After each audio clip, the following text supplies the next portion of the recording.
Hey everyone, it's Selena here. So on this tutorial, I'm going to show you how you can use your own font, whatever is downloaded on your computer or even Design Space fonts. You can also get fonts on defont.com and other websites.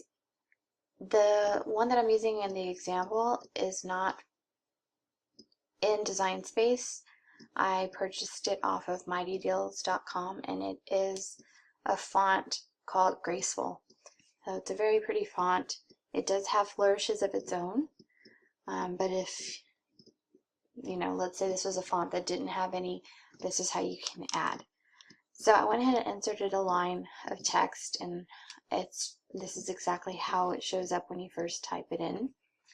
And we need these letters to be close together so that it can flow like the image over here to the right. And so we want to get each letter next to each other and then weld them together. So you can either do that by clicking on the edit panel and using letter spacing, and by minimizing the number, it will scoot together. This is going to take a little bit of time, so what I'm just going to do is I'm going to ungroup the image or the text, and I'm just going to move it manually. And what I'm doing is I'm clicking on each letter and I'm using the arrow keys to scoot them over, and in case they don't line up just exactly, you can scoot it over yourself just so that those match up just perfect, so it's pretty seamless when it cuts out.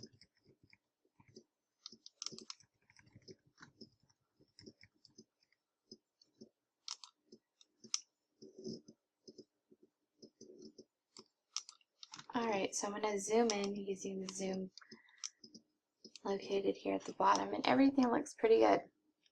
So I'm going to go ahead and select everything by just dragging a box over it, and I'm going to click on my layers panel and I'm going to choose weld. Once you weld the image, it is no longer a text, it's considered a welded image, which you can see here. So if you did want to change it for whatever reason, change the font, change the word, unfortunately you cannot change it. Once it's been welded, it's permanent. Okay, so I'm going to zoom back out so that we can see the example over here. What I did here, as you can see, I already have some images pulled in. This one here, actually all of these are from Design Space, but this one and this one are in the subscription, and you can see that there's an outer layer. There's two layers on this one. So I'm actually going to go over to my layers panel and I'm going to hide the second layer because I don't need those. Okay, the one that I use in the example over here is this one here. And it is from an Anna Griffin cartridge, and I believe it's the soiree lettering cartridge. And I thought that was really pretty. I thought it went really well with the font that I chose. So as you can see here, what I did, I just kind of eyeballed it, and I saw that this little swoop here matched up really well with the R. Of course, I need to size it and make it smaller so that the size of the line matches up with the size of the line of the letter. But you can see here that this R is in the way. I don't want to add it to the very, very tip because that doesn't look very well. I mean, I can rotate it maybe, but to me that was just a little bit too much. So what I did was I sliced off a piece of this R. So that's the reason why I have these two shapes here. And so I'm going to just make this rectangle a little bit smaller. I'm going to place that right where I want to slice it. So actually rotate it like this. Say right about there. Okay, I'm going to select the two and slice. Alright, now that piece is gone. So I'm going to delete that. Now I'm going to take this piece here and just kind of rotate it so that it fits just right. And that looks pretty good. This one actually looks a little bit smaller, so let's just size it a little bit smaller. Right there. Alright, so I'm going to select all of that, and I'm going to weld.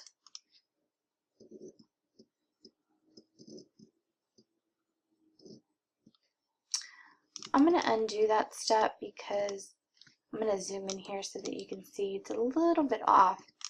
So let's just straighten that a little bit more. Get it just right.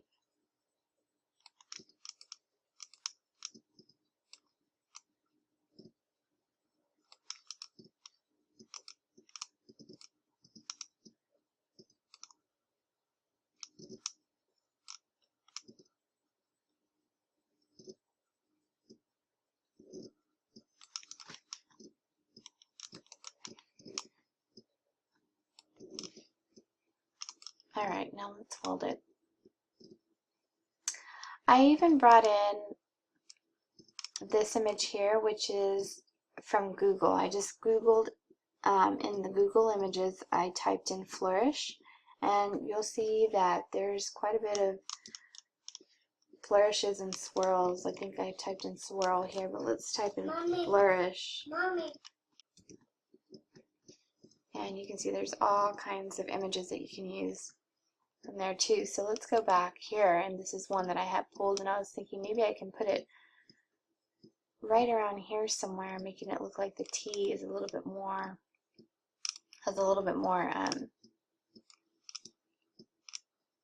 fancy. Let's bring this to the front. I think that might be a little much. Maybe if I hadn't added this flourish at the end, you could do something with the T there, but that's just to give you another option, you know, just wherever you think a flourish would look nice and not too crazy. So we'll just keep it like that. I actually like it just like that. I'm going to go and change it to black just because it shows up better and so that you can see how it looks. Let's change it to black. And you can see it's pretty much almost the same as how I did it here. And then if you wanted to add whatever else, this one kind of reminds me of the swirls that the Samantha font has on some of the letters. That's like right underneath either the last letter or the first letter. You know, just look for whatever you think looks right and you can add it to your font. So I hope that helps you out. Let me know if you have any questions, and I'll hope to see you in the next video. Thanks.